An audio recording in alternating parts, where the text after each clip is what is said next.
Welcome in conference sa ating munting garahe.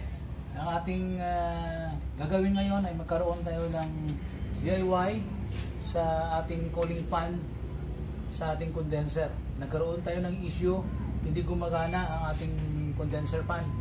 So ang gagawin natin, dahil umabot na ito sa 11 years na hindi pa na-service ang ating cooling fan, sigurado tayo na mayroong issue ito sa ating cooling fan motor. So linisin natin, tingnan natin baka pudpud na ang carbon brush or marumi ang ating cooling fan motor. So i-service natin yan para mabalik natin ang kanyang function, dahil ang cooling fan ay tumutulong ito para ma-cool down ang ating condenser, para ma-convert ang gas into liquid at magkaroon tayo ng aircon at malamig sa loob ng ating sasakyan. So pag nagkaroon ng defect ang ating cooling fan, magkakaroon ng issue sa operating system ng ating AC, ng ating sasakyan. So hindi yan lalamig. So ang gagawin natin sa ngayon ay buksan natin, tingnan natin ang issue, linisin at i-fix natin para mabalik natin ang kanyang function. So samahan niyo ako sa ating DIY sa ating cooling fan motor. So sa ngayon, ang ikot ng ating cooling fan ay dala lamang yan ng lakas ng hangin ng ating radiator fan. Ang cooling fan na walang defect ay masyadong matulin at malakas ang ugong. So buksan natin ito. So tanggalin natin ang 4 na plastic screw para matanggal natin, mabaklas natin ang front grill ng ating Montero.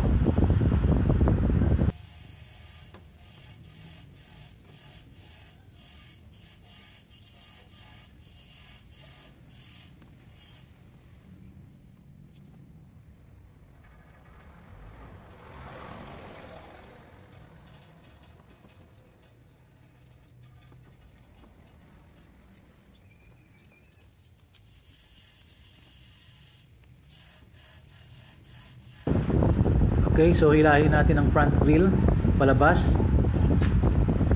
Dahan-dahan lang ang ating paghila para hindi natin mabasag or masira ang ating plastic grill. So ito ngayon ang ating condenser fan. Ito yung assembly ng ating condenser fan. So makita natin na masyadong marumi ito at nangangailangan ito ng linis. Ayan, so kung titingnan natin ang ikot ng ating condenser fan ay dala lamang ng lakas ng ating radiator fan. So hindi yan gumagana ang ating condenser fan. So ito ay isa sa mga objective natin, na baklasin natin ito at hanapin ang issue. Sigurado tayo ang issue nito ay nasa motor. So mayroon itong wiring. So yan, baklasin natin ang wiring. Mayroon itong clip sa gilid, pindutin lang natin yan ng may kalakasan ng konti para mahiwalay natin ang kanyang wiring. So mayroon tayong number 10 na siyang gagamitin natin para mabaklas natin ang assembly ng ating cooling fan.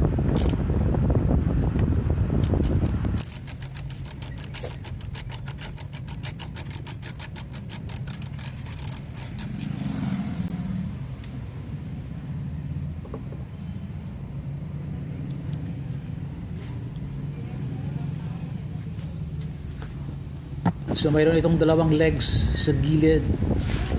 Itanggalin natin yan. So sa pagbaklas natin pataas, palabas, i-adjust lang natin kasi mayroon itong kasikipan ng kaunti. So medyo itabi natin ang wiring para malabas natin ng dahan-dahan. Yun ang ating condenser. At ito naman ang assembly ng ating cooling fan.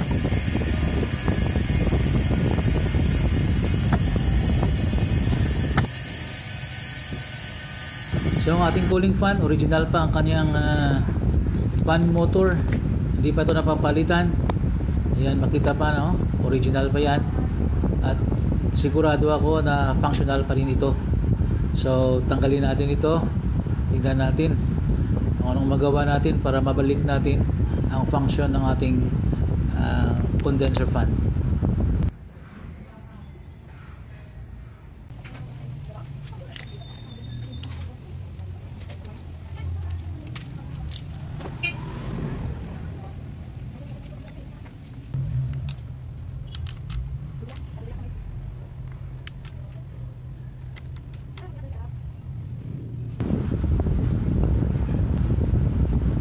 So ito, mayroon siyang 4 na screws na dapat nating tanggalin para mahiwalay natin ang cover ng ating blade ng ating condenser fan.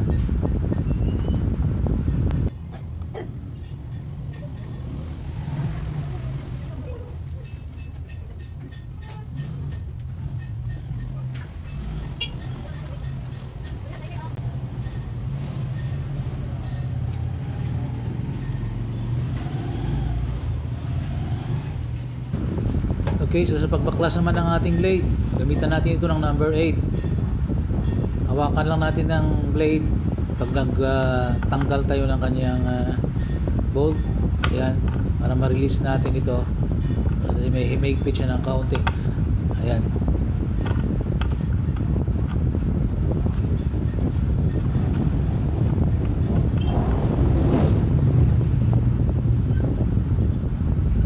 Tanggalin natin yan, i-push natin ito pa ilalim.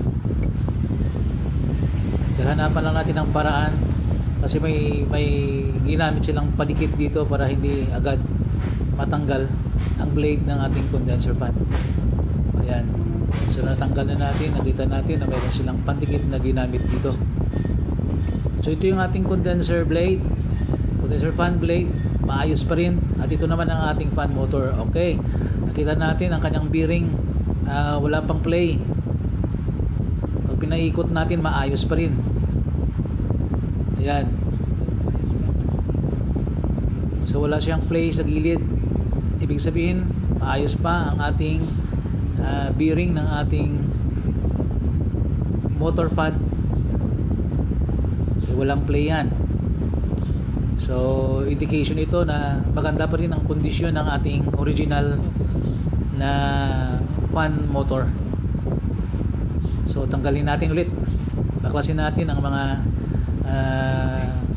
lock nito. Pero bago tayo magbaklas, lagyan natin ng tanda or marking para pagbalik natin, pag-assemble natin ulit, alam natin kung saan bahagi dapat ilagay ang ating motor sa kanyang housing.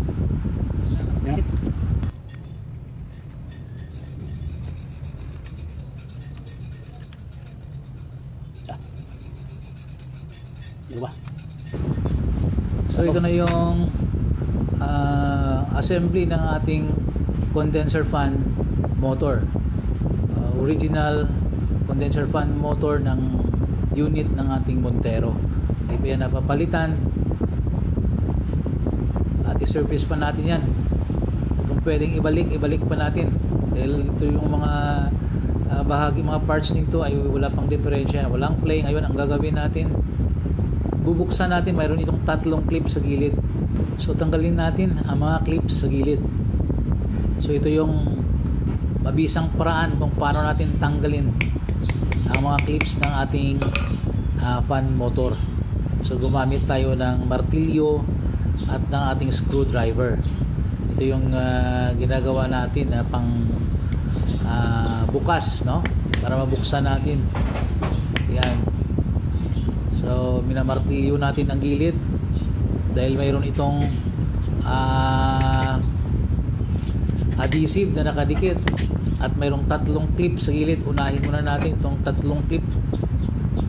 So first clip, ayan. So unti-unti natin itong ayan, tanggalin. So nakita natin, unti-unti na siyang nabubuksan. So lagyan natin ito ng pang-lock sa gilid para mas mabilis ang ating pagbukas. Okay, so second clip tapos na at ito yung pangatlong clip. Ayan. So ayan, bukas na yung ating fan motor, condenser fan motor. So kung napapansin nyo, nakita nyo in friends na may mga nalalaglag na mga ayan, yan ay mga pudpud ng carbon brush sa loob ng ating fan motor. Ayan, dalawa yan.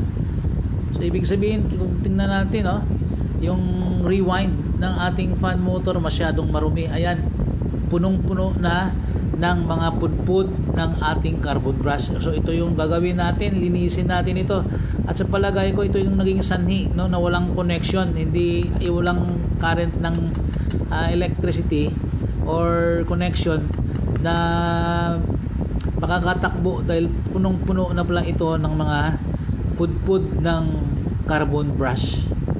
Yung mga carbon yan sa gilid. Ayan.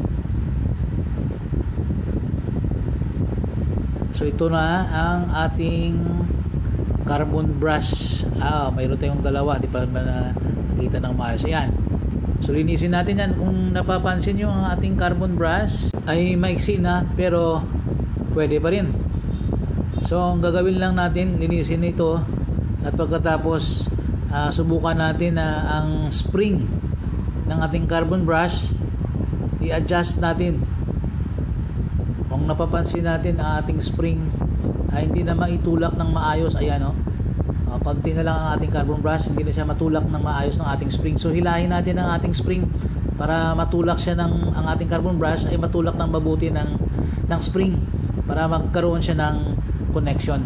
So yun lang ang gagawin natin at babalik ito ang function ng ating fan motor pag nalinis natin ito, na-adjust ang spring para matulak ang ating carbon brush.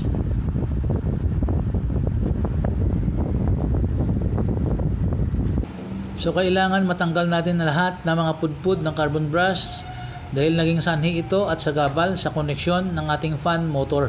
So ito yung naging dahilan ng malfunction ng ating fan motor at ang adjustment ng spring natin. So pag na-adjust na natin, nalinisan natin, na-adjust ang spring at mapataas ng kaunti ang ating carbon brush, babalik ang function ng ating fan motor.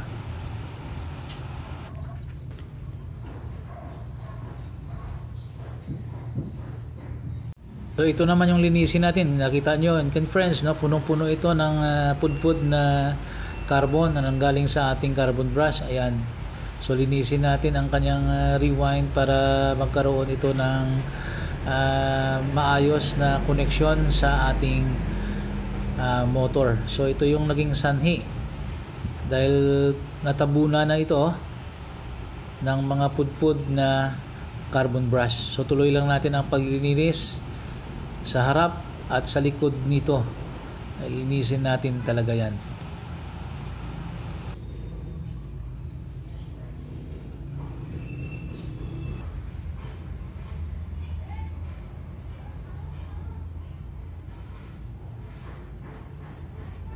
So kung gaano ka dumi ang harap ng ating fan motor dito sa likod, sa armature ng ating motor, ay ganoon pa rin kakapal at dumi na makikita natin ng mga carbon na napupudpud. So tuloy lang natin ang paglinis at pagkatapos ito yung armature natin, dapat linisin din natin yan, liyain natin dahil ang connection nito ay magiging mahina pag marumi. So makita natin ang ating armature, nakita natin medyo may lalim na siya ng kaunti sa katagalan. Ayan. Pero linisin lang natin para magkaroon siya ng maayos na connection. Nakita nyo, malinis na ang ating armature. Ngayon ito naman ang cover, ang lilinisin natin bago ibalik. Kailangan lahat ng mga parts na bumubuo sa ating motor, linisin natin. Now look at this, friends, ito yung mga nakuha natin na mga pudpud na mga carbon mula sa ating fan motor. Naging sanhi ito ng malfunction ng ating motor. So ngayon, i-assemble na natin. Ayan, ito, nabalik na natin. Huwag nating kalimutan na lagyan natin ng pandikit bago tayo magbalik, na magtakip. At lagyan natin ito ng rugby lang ang ginamit natin. Protection ito kasi ito magbibigay ng protection para dumikit at hindi madaling mapasok ng tubig. Tubig na inuhugas natin or tubig ulan. Ang gagawin naman natin, time na ito para linisin din natin ang parts ng ating fan, condenser fan. Ito yung mga assembly niya, mga plastic na to. So linisin na lang natin para pagbalik malinis ang ating condenser fan. Ang blades, walang issue sa blade ng ating condenser fan. Maayos pa rin, walang crack. So linisin na lang natin at ibalik.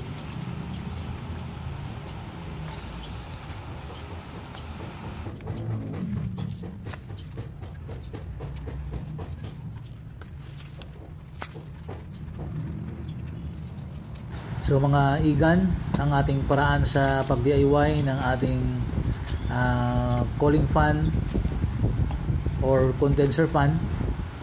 Sana makapagbigay ito ng idea sa inyo, kaunting idea na makakatulong para maaari din kayong makapag-DIY ng inyong sasakyan. So hindi dapat iasa natin lahat ng mga gawain ng ating sasakyan sa mga mekaniko or sa mga service center. Ito, paraan ito para hindi tayo masyadong magastos sa ating sasakyan. Ito naman ang ating condenser. Ang condenser natin, pag kita natin masyadong marumi siya, so it's time for us, chance na natin ito nalinisin dahil nabaklas natin ang kanyang condenser fan assembly. Ngayon, lilinisin na lang natin ang condenser ng ating sasakyan. So, i-spray natin ito ng tubig, lagyan ng sabon para malinis bago natin ibalik ang assembly ng ating condenser fan.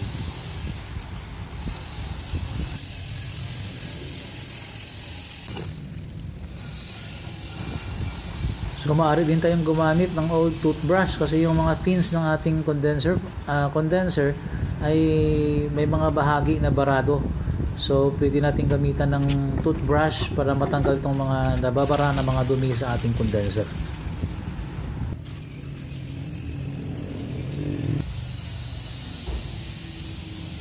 Ngayon, this time ibalik natin ang ating fan motor sa kanyang assembly. So, huwag kalimutan ang tanda or marking na nilagay natin sa pagbalik ng ating fan motor. So, sa ngayon, nakabit na natin ang assembly.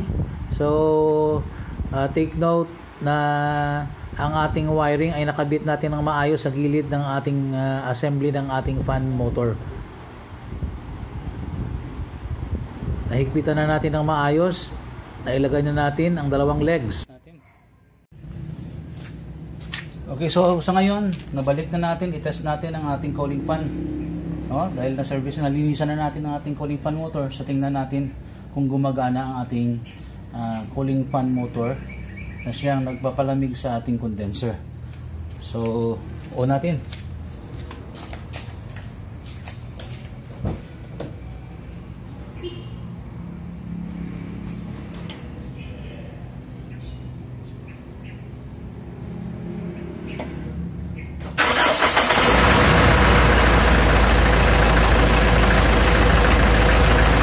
Ayan. Ito naon ang ating aircon. So mamaya, i-on natin ang aircon natin, titingnan natin ang ating cooling fan kung tumunog at umikot ng matuloy. Ito wala ito eh. Dala lang ito ng ating radiator fan. So, i-on natin ang ating aircon.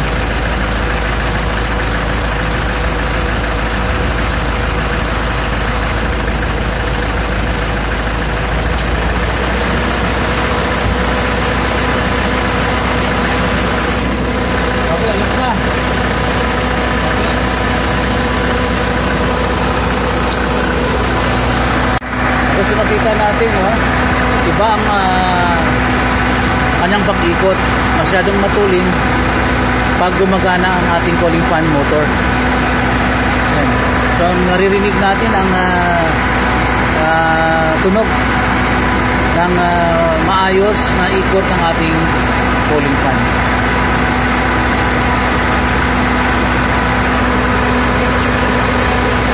Ayan, so nag-automatic na yan.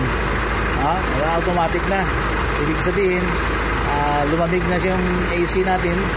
Mamaya, babalik na naman yan. Ayan, mag-i-stop siya. So, tingnan natin.